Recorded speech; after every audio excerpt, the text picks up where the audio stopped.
Is oral sex considered rape if the victim who is confronted is unconscious or intoxicated? Are you freaking kidding me?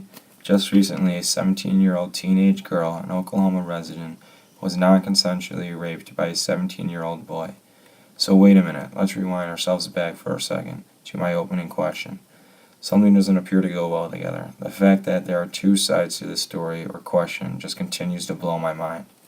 Rape is the action of one person taking advantage of another human being, typically without the other's consent. Now, so if someone could wake me up from this damn nightmare and tell me that our society has not lost its mind, that would be very ideal. Every 107 seconds in the U.S., there is another American sexually assaulted. Do the math, and that equals up to nearly 300,000 victims being assaulted each year. Now back to the incident that occurred in Oklahoma. The 17-year-old, who should be spending up to over 5 years in jail and without parole, was later dropped of his charges. Due to the victim being so intoxicated, this goes against what forcible sodomy states. He was set free of everything. This pathetic act by this man was brutally injustice, and the fact that he was let go of everything kills me inside. By no means does the man have the right to touch this girl, especially when she is just as good as being unconscious. This shows up to other assaulters who will now believe that they can just as easily beeline this rule, or what used to be a rule.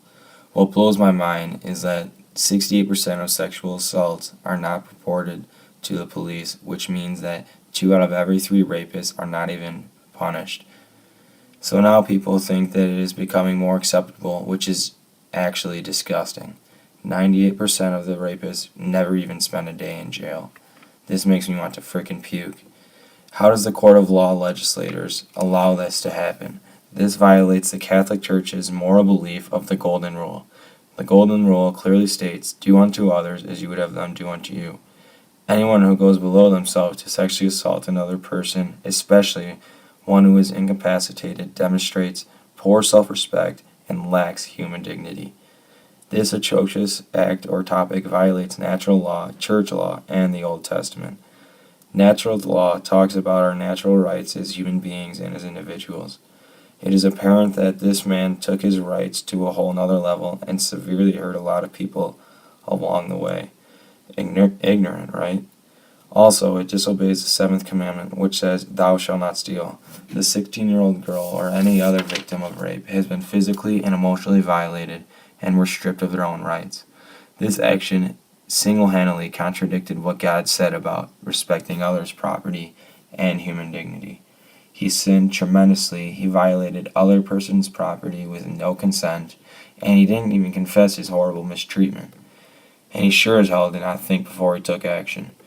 There are 3 types of sins in today's society, and quite frankly, he committed the worst one, which is mortal sin. Mortal sin is the most severe type of sin. However, the court would beg to differ with me. So, to whoever is watching this video right now, ask yourself this: is oral sex considered rape if the victim is intoxicated or unconscious?